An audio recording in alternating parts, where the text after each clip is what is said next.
Dénoncer ces hausses de taxes scolaires, c'est la critique en matière d'éducation de la Coalition Avenir Québec. Nathalie Roy, la CAQ qui est en caucus à Trois-Rivières. Madame Roy, bonjour.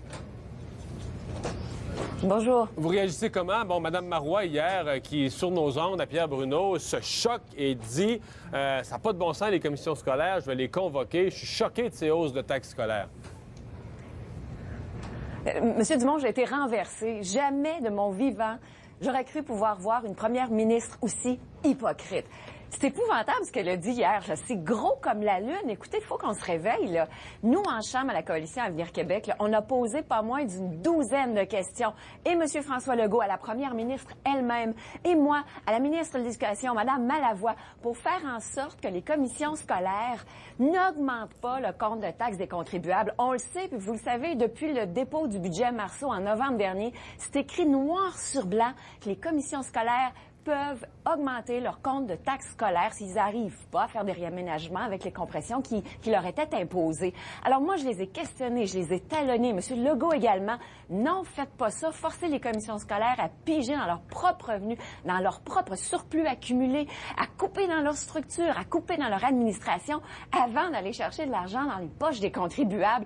Et là, on l'entend nous dire, mon Dieu, ça n'a pas de bon sens. On fait ça sur le dos des citoyens. Voyons donc, c'est eux-mêmes, le Parti québécois, qui dit carrément aux commissions scolaires, allez augmenter le compte de taxes, puis là, qui hier joue les surpris, joue les vierges offensées. Mais qu'est-ce que c'est que cette hypocrisie-là? Moi, je suis renversée. Je pensais pas qu'on pouvait aller aussi loin dans l'hypocrisie au Québec. Mais à part la forme, puis le moment où ça arrive, parce que là, on s'entend que les comptes de taxes sont rentrés dans les boîtes à mal, puis les gens les ont découverts. Mais est-ce que Mme Marois n'a pas un peu raison sur le fond de dire que les commissions scolaires avaient de la marge, ils auraient pu couper dans leurs dépenses?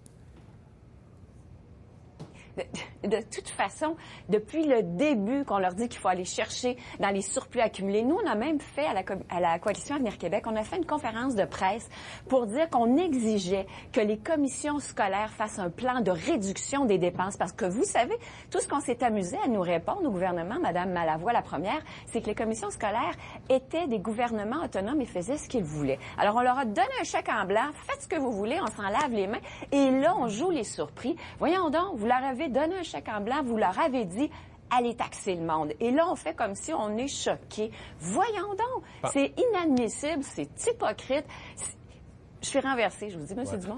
Pensez-vous que ça peut... Bon, parlons de l'avenir, là, parce que je comprends bien votre réaction par rapport à la situation, mais parlons de l'avenir. Est-ce que Mme Marois a quand même dit hier à Pierre Bruno, écoutez un peu, là, je vais les convoquer, les commissions scolaires, il va falloir leur parler ou quelque chose du genre. Pensez-vous que ça pourrait changer? Pensez-vous qu'il y a une... Est-ce que vous allez mettre de la pression comme parti d'opposition sur Mme Marois pour qu'elle donne suite à son engagement? Je sais pas, moi, qu'elle fasse venir les commissions scolaires, qu'elle leur parle d'en face, puis que l'année prochaine, les taxes scolaires puissent rebaisser? Je sais pas si les citoyens vont être optimistes que c'est possible, mais en tout cas, allez-vous essayer ça, vous? Moi, je les crois pas. Je les crois pas. Ils nous ont menti. Ils nous ont menti plus d'une fois. Ils nous ont menti en disant qu'ils allaient faire disparaître la taxe santé. Pas du tout. Ils ont menti à plusieurs égards. Là, il y a la taxe vieillesse qui s'en vient en passant. Et je ne les crois pas du tout. Il y a une mauvaise foi, il y a de l'hypocrisie crasse, et je trouve ça épouvantable qu'on fasse ça aux contribuables. Les familles québécoises, M. Dumont, vous le savez, là, les familles sont étouffées. On est étouffés, ça augmente de tout partout, les tarifs, les taxes, les impôts, et là, on joue les surpris. Et il faut faire du ménage, mais écoutez, il faut mettre de l'ordre dans nos finances au Québec. C'est la chose qui est la plus importante, et qu'est-ce qu'on fait pendant ce temps-là? Bien, on veut noyer le poisson, puis on va nous parler d'autres choses, puis on va nous parler des valeurs québécoises. L'urgence, là, il n'y a pas de problème avec les accommodements raisonnables actuellement au Québec. L'urgence, c'est de mettre de l'ordre dans nos finances, de mettre de l'ordre dans la gouvernance. Et ça, il n'y en a pas, puis on voit ce que ça donne. C'est n'importe quoi qu'on nous garoche à la figure. Mme Roy, merci d'avoir été avec nous. Au revoir. On va s'arrêter.